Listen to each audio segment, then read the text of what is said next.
भारत के सभी दर्शकों को मेरा नमस्कार। मेरा नाम है संदीप आर के सिंह और आज हमारे साथ श्री पुष्कर अवस्थी जी। पुष्कर दा, राम राम। राम राम भैया, राम राम।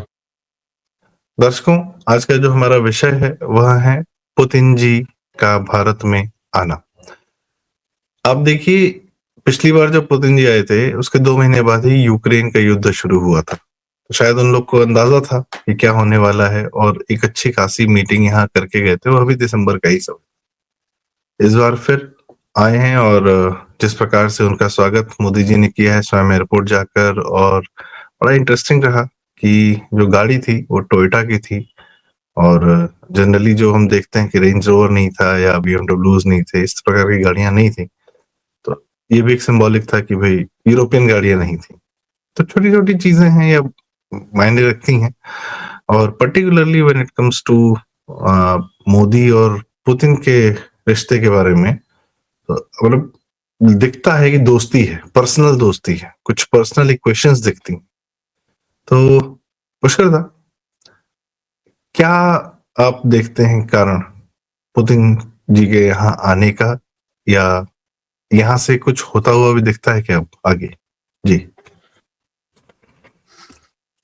संदीप, पहली बात तो ये सारे दर्शकों को समझ लेना चाहिए कि ये जो रूस के राष्ट्रपति व्लादिमीर पुतिन की जो भारत की यात्रा है, सिर्फ एक दो राष्ट्रों के अध्यक्षों के बीच में एक मुलाकात नहीं है। ये विश्व के जिस टर्मोल पे विश्व है, जिस तरीके से उठापटक चल रही, जो संधि काल है, जो ट्रांजिट फेज है, पुराने व्यवस्था टूट रही, नए बनने के कगार पे है, उस दृष्टिकोण से इस यात्रा को देखना चाहिए। इस यात्रा, जो पुतिन की जो भारत यात्रा है, इस पे सभी की निगाहें हैं। वो सारे राष्ट्र जो भारत को जो है ग्लोबल साउथ का नेतृत्व करते हुए देखते हैं, वो देख रहे हैं, और साथ में वो राष्ट्र भी देख रहे हैं जो भारत से आर्थिक संबंध और प्रगाढ़ करना चाहते हैं, लेकिन जियो पॉलिटिक्स की रियलिटी उनको जो है किसी और दिशा में खींच ले रही है, विशेषतः यूरोप। और तीसरा जो है अमेरिका, जिसने की जो है जो चाहता तो है कि भारत से उसकी जो है प्रगाढ़ता रहे, उसे सामरिक संबंध रहे, क्योंकि उसकी जियो पॉलिटिकल स्ट्रेटजी में जो पैसिफिक ओशन के रीजन में भारत उसकी जरूरत है। लेकिन साथ में जो है वो जो है भारत को अपने समकक्ष ना समझ के, वो उसी जिस आर्थिक उपनिवेशवाद में उसने भारत को जकड़ा हुआ था या शेष को जकड़े हुए, उससे ज्यादा भारत को नहीं देखना चाहता और ना उसको उतना बढ़ना चाहता, साथ में चीन भी। तो पहला बात तो ये था, मैं ये कहूंगा कि हम लोग यदि ये सोच रहे हैं कि क्या क्या एग्रीमेंट्स दोनों के बीच में होंगे, भारत और रूस के बीच में, तो पहला तो मैं समझता हूँ कि जितने मेजर जो कुछ होना होगा वो ऑलरेडी हो चुका है। यहाँ सिर्फ घोषणा बाकी हो। ये यहाँ 2 दिन की पुतिन जी की जो 2 दिवसीय यात्रा है, वो यहाँ जो है किसी मिलिट्री एग्रीमेंट की या डिफेंस, सिक्योरिटी, फाइनेंशियल, उस पर कोई बहुत महत्वपूर्ण कोई बड़ी बात होने जा रही है। उससे ज्यादा तो महत्वपूर्ण यह है कि भारत की धरती में पैर रखने से पहले रूस कर क्या चुका है। मेरी दृष्टिकोण में सबसे महत्वपूर्ण यह है जो भारत और रूस के बीच में जो है RELOS का एग्रीमेंट हुआ है, जिसे reciprocal exchange of logistic support agreement कहा गया है, वो सबसे बड़ा महत्व का है और ये महत्व समझना चाहिए। आज से 150 साल पहले एंग्लो अमेरिकन एक नीति बनी थी, विशेषतः तब ग्रेट ब्रिटेन जो था सुपर पावर था, और वो ये था कि जार के रशिया को जो है, जो उसका प्रयास है गर्म बंदरगाह, मतलब अरब सागर तक पहुंचने से रोकना है। और इसी पे जो है ग्रेट गेम, जो जिसको हम लोग कहते हैं, यही खेला गया। बराबर जो है इस पे ही प्रयास होते रहे। इसी का प्रयास में उस बढ़त को रोकने के लिए कि वो रूस जो है अरब सागर तक ना पहुंच पाए, इसीलिए उन्होंने जो है भारत के विभाजन कराया। पाकिस्तान एक ऐसा बफर स्टेट बनाया गया, और जब पाकिस्तान जब बफर स्टेट बना तो उसमें जम्मू कश्मीर की भौगोलिक जो क्षेत्र था, गिलगित बल्तिस्तान, उस पे जो है अवैधानिक रूप से एक ब्रिटिश मेजर ने जो है उस पे पाकिस्तान का कब्जा कराया। ये पाक अधिकृत जम्मू कश्मीर का जो हिस्सा, वो तो जो है पाकिस्तान ने जो आक्रमण किया उससे हुआ, लेकिन गिलगित बल्तिस्तान का जो हिस्सा है वो जो है एक ब्रिटिश मेजर था, उसने जो है वो पूरी वो भूभाग जो है पाकिस्तान को अवैध रूप से दिया। तो जहां पर ये रहा हो, फिर जब जो है सोवियत रूस 79 में अफगानिस्तान पहुंच गया, तो पूरा जो है जो अब आप जो है अफगानिस्तान और युद्ध हुआ नेटो के बीच में, और मुजाहिदीन आया, पूरी दुनिया ही बदल गई उसके बाद। वो सिर्फ इसीलिए हुआ कि रूस को जो है किसी तरीके से हमको, सोवियत रूस को वहां अरब सागर तक नहीं पहुंचने देना है। अब ये जो हुआ है reciprocal exchange of logistic support agreement, इसके तहत जो है भारत और रशिया के बीच में ये समझौता हुआ है कि भारत उसके बंदरगाह, उसके एयर स्ट्रिप, उसकी वहां पर उसकी रिफ्यूलिंग, स्पेयर पार्ट सब और उनका एयर स्पेस सब उपयोग कर सकता है। उसी तरीके से रूस भारत के जो बंदरगाह हैं, भारत के जो एयर स्ट्रिप्स हैं, भारत में जो है रिफ्यूलिंग की फैसिलिटी है, भारत में जो है स्पेयर पार्ट की फैसिलिटी है, भारत का एयर स्पेस है, सब ले सकते हैं। तो आप ये कह सकते हैं कि 150 साल के बाद जो है दुनिया पूरी घूम के जो है जिस चीज को रोकने के लिए ब्रिटेन और बाद में अमेरिका ने पूरे विश्व में उथल पुथल कराई और किया, वो भारत ने कर दिया। तो एक तरीके से ये एक द ग्रेट गेम एक अपनी परिणति में पहुंचता हुआ दिख रहा है। इसका जियोपॉलिटिकल परिणाम भारत को ही मालूम है क्या निकल सकते हैं, रूस को ही मालूम है। और अब बारी जो है जो भी अगला कदम उठाना है या उस पर जो प्रतिक्रिया आनी है, वो उन लोगों के द्वारा आनी है जिन्होंने 150 साल से इस पे काम किया था।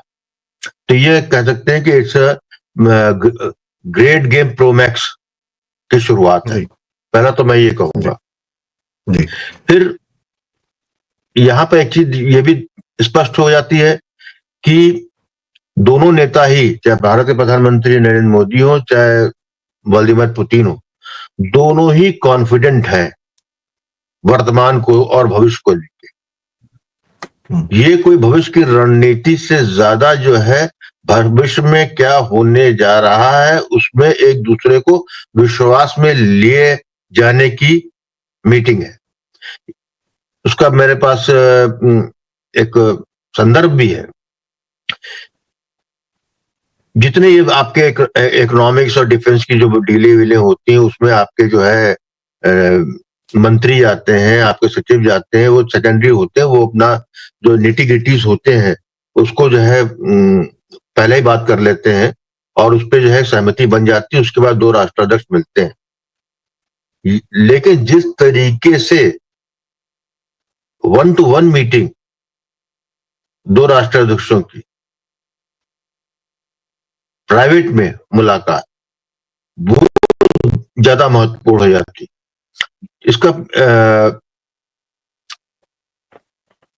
इसका संकेत मिल गया ये कि जिस तरह तुमने बात की कि जो है, एक तो पहली बात तो ये समझ ले जनता, दर्शक लोग, कि प्रधानमंत्री मोदी जी ने पुतिन को लेने के लिए एयरपोर्ट गए, उन्होंने प्रोटोकॉल तोड़ा, प्रोटोकॉल से बाहर जाकर किया। इसकी घोषणा अब दिल्ली से नहीं हुई, इसकी सबसे पहले घोषणा जो है क्रेमलिन से हुई। रशिया ने जो है इस न्यूज को ब्रेक किया था कि प्रधानमंत्री मोदी जो है प्रोटोकॉल तो छोड़कर राष्ट्रपति पुतिन को लेने जा रहा है। जब वहां लेने गए तो वो सिंबॉलिज्म लोगों ने देखा, BMW नहीं थी, रेंज रोवर नहीं थी जिसपे अक्सर प्रधानमंत्री मोदी आते, उसकी जगह बुलेट प्रूफ टोयोटा जापानीज गाड़ी, टोयोटा फॉर्च्यूनर थी जो इंडियन असेंबल थी, जापानीज मेक है। और ये जो गाड़ी है ये additional commissioner of police Mumbai की गाड़ी विशेष रूप से मंगाई गई थी इस कार्य के लिए। जब पुतिन उतरते हैं, जो झप्पी मारते हैं, उसके बाद जो है पुतिन की गाड़ी में वही होती, लेकिन राष्ट्रपति पुतिन जो है अपनी गाड़ी में नहीं बैठते, वो प्रधानमंत्री मोदी के साथ जो है उनकी गाड़ी में बैठते हैं। तो ये दिखाता है कि राष्ट्रपति व्लादिमीर पुतिन कितना ज्यादा ट्रस्ट, विश्वास भारत या भारत के प्रधानमंत्री पे कर रहे हैं।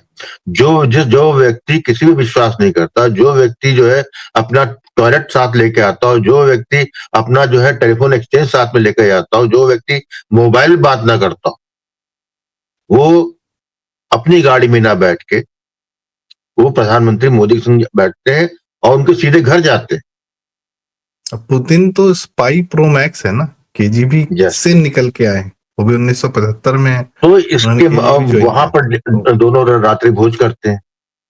तो इसका अर्थ ये है कि विश्व में जो कुछ हलचल बहुत कुछ हो रही है, होने वाली है, उसके जो है टेंटिकल्स यहां से जुड़े हैं। और यहां तक मेरा तो दृढ़ विश्वास है कि जो यूक्रेन में भी रूस का जो कॉन्फ्लिक्ट है, उसके जो परिणाम निकलने हैं, उसपे भी जो है दोनों की सहमति के लिए या दोनों का आचार विचार का प्रदान जो है निश्चित रूप से है इसके अंदर।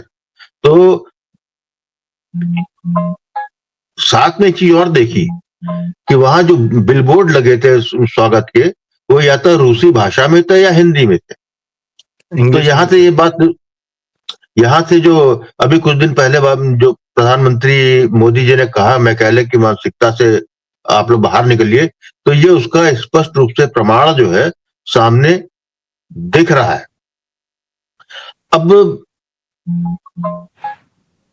इस पूरे क्रम में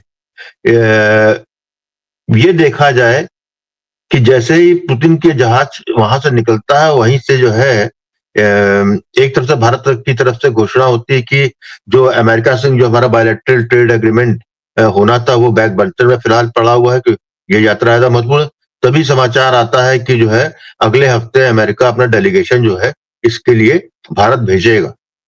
तो इसके मतलब खलबली वहां से भी, जिस तरीके से वहां मरोड़ कर जो है टैक्टिक्स ट्रंप ने जो है भारत या प्रधानमंत्री मोदी पे अप्लाई करने का प्रयास किया, वो इस कदर असफल हुआ कि अब ये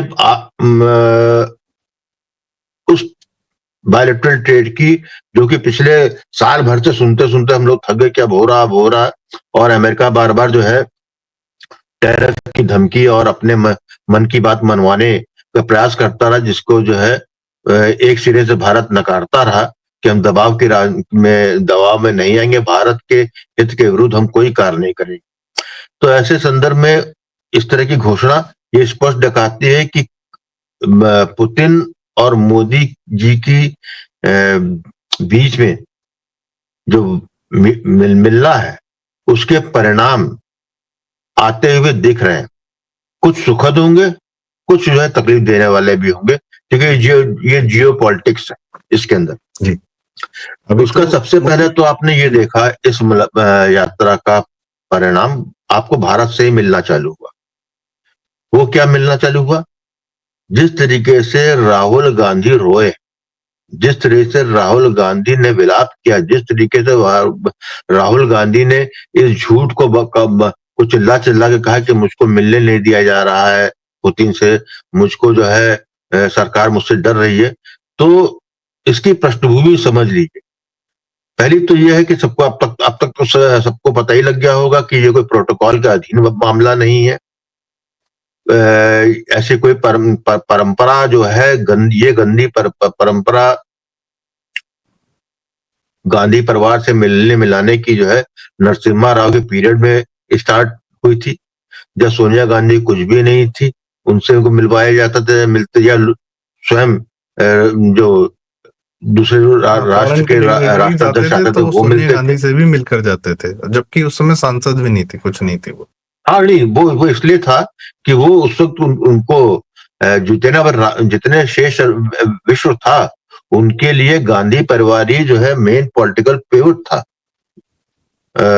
भारत का, इसलिए होता था। आज की तारीख में क्या है, 1985 में राजीव गांधी नॉर्वे की यात्रा पे थे और उसके बाद अनशेड्यूल मीटिंग भी नहीं, अनशेड्यूल उन्होंने जो है ड्रॉप आउट किया था मॉस्को में। तब सोनिया गांधी साथ में थी, गोर्बाचेव तो उस वक्त वहां के राष्ट्रपति थे, और उस वक्त जो है ये चर्चा थी क्योंकि सोवियत रशिया के पेरोल पे भारत की कांग्रेस पार्टी थी, इंदिरा गांधी थी, उसके बारे में काफी कुछ पेपर्स आ चुके हैं। तो वो जो है कि एश्योर करने के लिए राजीव गांधी उतरे थे कि हमारे संबंध जो है वैसे ही बने रहें। उसके बाद जो है सोनिया गांधी 2000 जब यूपीए गवर्नमेंट आई तो तब सोनिया गांधी 2004 में, तब सोनिया गांधी जो कि कुछ भी नहीं थी, तब जो है चेयरपर्सन ऑफ यूपीए की भूमिका में रिलायंस का जहाज लेके 4 दिन की जो है यात्रा पे सोवियत रशिया गई, और वहां पर इन्हीं व्लादिमीर पुतिन राष्ट्रपति थे और उनकी वो व्यक्तिगत गेस्ट थी, क्योंकि कोई ऐसा प्रोटोकॉल में नहीं था कि उनको उस भूमिका में दिया जाए, क्योंकि भारत की में कोई संवैधानिक उनकी व्यवस्था नहीं थी, इसलिए पुतिन की वो गेस्ट बनी। उसके बाद पुतिन जब भी भारत आए हैं हमेशा पुतिन, अच्छा उनके संग राहुल गांधी भी गए थे बाय द वे, और राहुल जो है पुतिन को पुतिन अंकल बोलते। तो ये जो है उसके बाद भी भारत कई बार आए हैं, 2007, 2010, 2012 जब यूपीए गवर्नमेंट रही तो सोनिया गांधी से पुतिन की मुलाकात होती थी। राहुल गांधी को यह कष्ट है कि इस बार पुतिन ने जो है ना मिलने की इच्छा व्यक्त की, और इन्होंने जो प्रयास किए होंगे मिलने की, ना उसको जो है उन्होंने एंटरटेन किया, उसको स्वीकारा है। तो इसका मतलब यह है कि जो गांधी परिवार का रूस का के प्रति रूस के जो गहरे संबंध, अंतरंग संबंध थे, उसकी भी परिणति हो गई, वो भी अपना कालचक्र पूरा कर चुका है। ये इसका विलाप है। ठीक। तो मुख्य रूप से दादा बात यह है कि एक तो आपने पास्ट के बारे में बताया, गांधी परिवार के साथ क्या रिलेशन रहा, और जाहिर सी बात है इसमें गांधी परिवार के पर्पस कुछ और रहे हैं सदैव, सत्ता में रहने पर भी और सत्ता में न रहने पर भी वो भारत की, मतलब भारत को किस तरीके से बर्बाद करने के कार्य किए हैं गांधी परिवार ने, वो हम देखते हैं। और भारत को किस वक्त बनाने के कार्य किए हैं मोदी जी ने, वो भी हम देख रहे हैं। तो शायद यह जो मीटिंग है, अब जैसे S-500 की डील है, और जैसा आपने कहा कि ये डिफेंस डील्स वगैरह सब अपनी जगह है, सबसे बड़ा तो यह हुआ है जो रशिया में जो उनकी लोअर हाउस है डूमा ने बाकायदा कानून पास कर दिया कि हम एक दूसरे को मिलिट्री एक्सेस और एक दूसरे के पोर्ट्स और ये सारी चीजें, मतलब सबको एक दूसरे का एक्सेस है, एक बड़ा और ये भारत ने किसी के साथ नहीं किया है।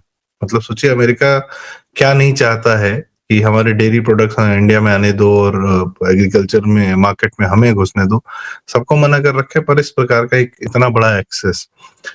तो बस आपसे एक इस चर्चा का आखिरी सवाल, क्योंकि बातें तो अभी बहुत होनी है, कि भविष्य में आप क्या आशंका देख रहे हैं कि आखिर यह डील की क्या आवश्यकता पड़ी? ये तो बहुत मेजर बात है कि एक दूसरे को हम पूरी तरीके से मिलिटरली देखिए मोड में आ चुके हैं। क्या भविष्य में कुछ बड़ा युद्ध या पाकिस्तान का टूटना, क्योंकि अफगानिस्तान में रूस का सदैव से इंटरेस्ट रहा है, वो सबसे पहले अफगानिस्तान में रूस ने ही एंट्री ली थी। अमेरिका ने भी तभी आया इस एरिया में जब तालिबान बनाया और सब कुछ किया, इस पूरे एरिया को डिस्टर्ब किया, जस्ट बिकॉज रूस wanted to get in Soviet Russia.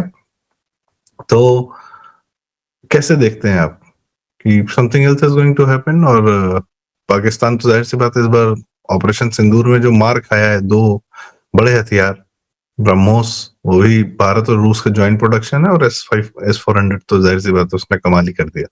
और मोदी जी ने देखो एंडोर्स भी निश्चित किया रूप था से S-400 जब वह उस एयरबेस पर चले गए थे, पीछे में S-400 खड़ा था। जी। देखो निश्चित रूप से जो है हम युद्ध की तरफ बढ़ रहे हैं, इसमें कोई दो राय नहीं है। ये जो है, जैसे मैं बार बार कहता हूं कि 2020 से लेकर 30 का काल जो है संधि काल है, ट्रांजिट फॉर्म में 2025 पूरा हो चुका है। निश्चित रूप से ये सब तैयारी है, कौन कहाँ लड़ेगा, क्या नहीं लड़ेगा, कौन किसका साथ देगा, कौन बाद में किसको धोखा देगा, नोबडी नोज राइट नाउ। सब क्योंकि जो है सब सारे राष्ट्र जो है अपने हित पे कर रहे हैं जो कर रहे हैं। अमेरिका भी जो कर रहा है पाकिस्तान के में या जो कहीं भी कर रहा है, वो अपना हित देख रहा है।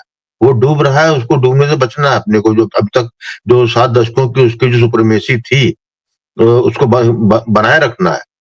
तो और फिर उसके बाद ये रूस की भी अपनी एक प्लानिंग है। रूस जब राष्ट्रपति पुतिन ये कहते हैं कि भारत एक भरोसे का राष्ट्र है, तो एक स्टेटमेंट है ये। वो जो है ये स्टेटमेंट उन्होंने अमेरिका को भी दिया है और चीन को भी दिया है, क्योंकि क्या कोएर्सिव टैक्टिक्स अमेरिका भारत पे अप्लाई कर रहा है ये पुतिन को अच्छी तरह मालूम है, कुछ छुपा हुआ नहीं है। और मोदी ये किस रिश्ता जो तरीके है से पुतिन जी के साथ बहुत पर्सनल कॉस्ट पर निभा रहे हैं। यहाँ पे नरेंद्र सरेंडर और पता नहीं किस प्रकार का, और ट्रंप जो बयानबाजी करता है वो सब कुछ इसी बात को लेकर करता है कि पुतिन जो है आप रशिया से तेल खरीदना बंद कर दो, और ये पब्लिक है ये बात, तो इसमें कोई शंका नहीं है। तो पुष्कर साहब, मैं चाहूंगा कि थोड़ा सा संक्षिप्त में जो है हम अब आज की चर्चा का समापन करें। क्या तो इसी में जो आप कह रहे हैं संकेत युद्ध होने जा अमेरिका के रहा है, जी, अमेरिका के साथ संकेत चीन को इसलिए है, चीन को भी है, क्योंकि जो है रशिया की इकोनॉमी जो है बहुत कुछ चीन पे निर्भर है। इनफैक्ट वॉर इकोनॉमी भी निर्भर है। लेकिन रूस को यह भी मालूम है कि भारत के अपने रिजर्वेशन चीन को लेके, इसलिए चीन को भी बैलेंस किया इसके, चीन को भी मैसेजिंग है इसके अंदर कि जब स्पेसिफिकली आप बोलते हैं कि भारत एक भरोसे का राष्ट्र है, तो इसकी ये जो है भारतीय उपमहाद्वीप में क्या इसमें प्रभाव होगा, वो तो आपको बहुत चंद दिनों में देखने को मिल जाए। क्योंकि पहले जो है ये दोनों सुपर पावर जब थी, जब कोल्ड वॉर का जमाना था, तब जो है अन्य राष्ट्र उनके जो है कंधे बनते थे, जिनके कंधे पे बंदूक रख के चलाई जाती थी। आज वो स्थिति नहीं है। आज भारत के हाथ में भी बंदूक है, उसको कंधे की जरूरत नहीं है, और ना कोई उसका कंधा इस्तेमाल कर सकता है। तो मैं तो बहुत स्पष्ट रूप से देख रहा हूं कि एक बहुत बड़े उठापटक की शुरुआत है। जी, जो बंद कमरे में बातें हुई हैं वो जो है उसके परिणाम जो है शीघ्र आते हुए आप देखेंगे। जी, और यहां से आप मैं बहुत विश्वास से कह सकता हूं, भूगोल बदलने से लेके राष्ट्र के अस्तित्व बदलने का समय चक्र प्रारंभ हो चुका है। जी, बड़ी बात आपने कह दी। और जाहिर सी बात है कि अमेरिका पाकिस्तान को हम एक साइड देखते हैं, और भारत और रूस न सिर्फ आज के समय में, बल्कि वह दोनों, रूस भी कम्युनिस्ट माइंडसेट से बाहर आने का बहुत प्रयास कर रहा है, और यह पुतिन जी के कार्यकाल में हो रहा है। भारत भी अपनी मैकाले दास्ता या जो अपनी गुलामी के था, तो दोनों ही देश आज विश्व समय के उस मुहाने पर खड़े हैं जहां वो अपने पास्ट से निकलकर अपनी रूट्स पर जा रहे हैं, अपनी जड़ों पर जा रहे हैं। भारत पूरी तरह से हिंदू सनातन पर जा रहा है, और रशिया भी क्रिश्चियनिटी के पीछे जो उसके पास था वह उस तरफ भी जा रहा है, अपनी रूट्स पर जा रहा है। तो जब इस प्रकार का नेतृत्व करने वाले, इस प्रकार की सोच समझ रखने वाले दो मतलब कालजयी नेता मिलते हैं, तो भविष्य देखने लायक होगा। इसी के साथ आज की चर्चा का समापन करते हैं, देखते हैं क्या होता है आगे। पर कुछ संकेत तो ज़रूर पुष्करदा ने डिकोड किए हैं और सबसे बड़ी बात जो आपने बताया कि ग्रेट गेम जो था, उसकी भी परिणति आज आप देख रहे हैं, ये की बड़ी बात थी। तो इसी के साथ आज की चर्चा का समापन करते हैं। मित्रों, आपको आज की बातचीत कैसी लगी? धन्यवाद पुष्करदा, आपने हमसे अपना समय, अपना अनुभव, अपनी जानकारी साझा की, राम राम। अपने विचार साझा किए और यदि दर्शकों आपको बातें उचित लगती हों, काम की लगती हों, तो कृपया वीडियो लाइक करें, शेयर करें। आपके माध्यम से बातें थोड़ी दूर तक पहुँच जाती हैं और वीडियो ज़रूर और चैनल ज़रूर सब्सक्राइब करें प्रारंभ और कमेंट्स में अपनी राय हमें ज़रूर बताएँ। बहुत-बहुत धन्यवाद। नमस्कार, राम-राम।